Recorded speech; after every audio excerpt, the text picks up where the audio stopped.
live in a world today, it's a pretty airbrushed world of everyone's got to be perfect, and well, perfection is flawed, but and also quite interestingly, perfection and the pursuit of excellence are two very different things.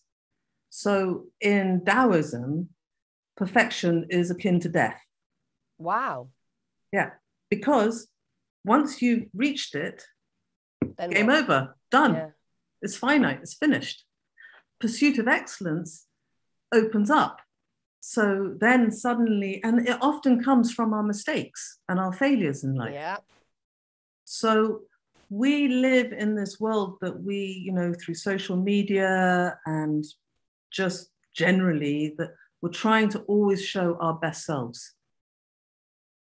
And by doing that, and then we're actually watching other people do exactly the same. And even though we do know that they're playing the same game as us, we believe it. Yeah. And so then we feel lesser than. Oh, it's such a mind warp, and we're doing it daily, and it's absurd because, of course, no matter what we're putting out on, say it is social media, for example, or it could just be going on the school run or turning up to work and looking immaculate and appearing to have your shit together. When we turn that phone off at the end of the day, or we get into bed and turn the light off, all the shadow stuff's still there. We can't actually edit it away, and nor can anyone else. Like you just said, when we look at others and we think, oh, they're nailing it. It's so perfect over there. Look at that.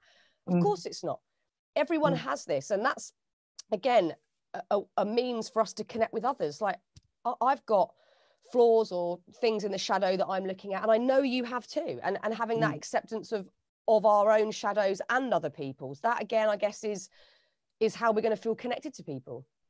Absolutely. But also, when you look at someone else and you go, oh my God, they've got their shit together, they're nailing it. You have control over the fact that you don't. So it kind of, no, I haven't, I'm useless, I'm no good. And so you kind of, you can have that safety of knowing that you're never going to be as good as them. And that's, you're the loser. And it's a little bit like, we love to be in control. And even if it's our anxiety, sometimes actually being anxious and worried, at least we know what we're doing. Yeah. And in that moment, we can actually go like, we're safe because, I'm busy. It's predictable. Yeah, it's predictable. I've done this yesterday and the day before. I know how this works. Don't interfere. I'm being anxious. Yeah. And kind of scary when someone comes along and goes, why don't you try this? And you're like going, no, you don't understand. I've had this for years. I know how it works. And you're like going, yeah, but why don't you try the breath or, try lots of different, and sometimes they don't work. It's not that, somebody's going to come in and, change your anxiety, but opening up is quite scary because you're suddenly going into the unknown. Yeah. Yeah. And then who are you going to be when you're not the anxious person? Yeah. Who are you going to be when that's not your identity anymore? When you can't fall back into that? Now, we all get anxiety, and we will all get varying levels of, mental turmoil. And it's not to belittle or dissipate that at all. But we can sort of feel safe within the identity, well, this is who I am. And what we have to remember is we are more than our story.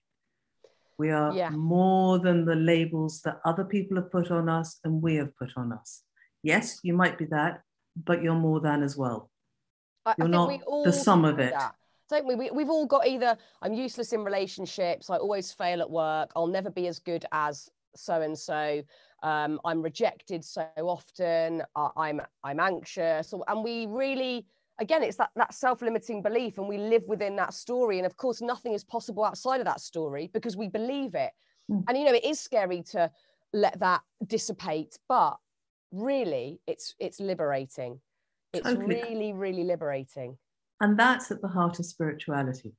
Yeah. It is actually trying to show you that you are more than your story, that it's to remind you of how you're connected to this amazing planetary cooperative. It's we're all part of the web of life and we all deserve to be here.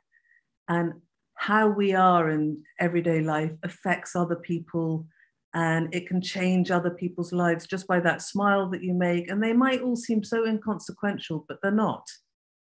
And when we think of the environment and nature, it's not the backdrop to our lives. We are nature. We are absolutely part of it. What the tree exhales, we inhale.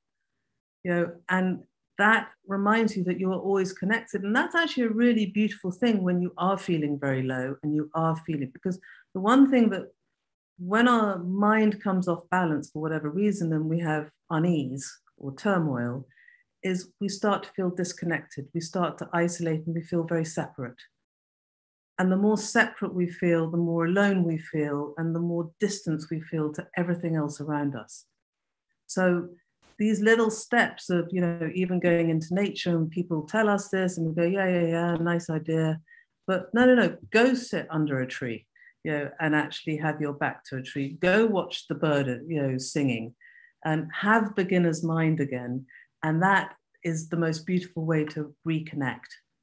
And it's just little steps. And beginner's mind is something that we've all lost because we're so cynical nowadays. It's all like, oh yeah, done that, been there, got the t-shirt, read the book, whatever it is, same.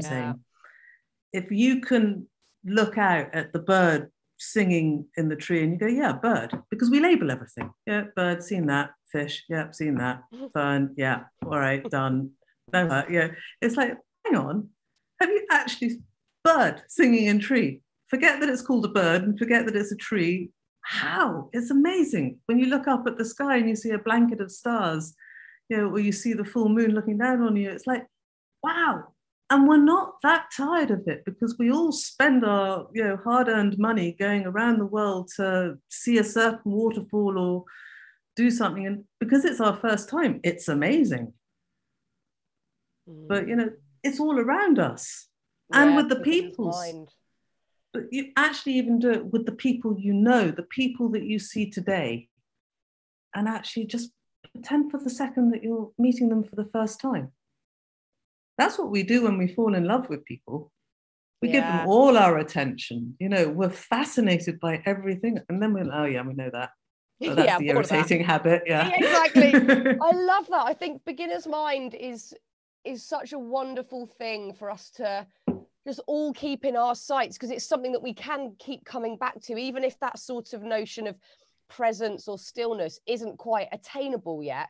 Coming back to beginner's mind and seeing everything with fresh eyes we can all do that. And like a child, yeah. I kind of found myself doing it out of necessity yesterday. I went for a walk. I was feeling really grumpy and I came across this amazing tree. I mean, it was just sort of breathtaking. I'd never seen it before. It's in my local park and it had gone all sort of red and burnt and gorgeous, and I just stood there looking at it, just admiring it, and just really there wasn't really much thought. I just stood there going, that is so beautiful. That is so stunning. And I kind of, again, I did it out of, it was an SOS moment. It wasn't like, I'm going to treat myself to a nice walk. And I do need to apply it to that more. And yeah, just see it all with fresh eyes rather than sort of. But you don't need to apply it to that more because you did it.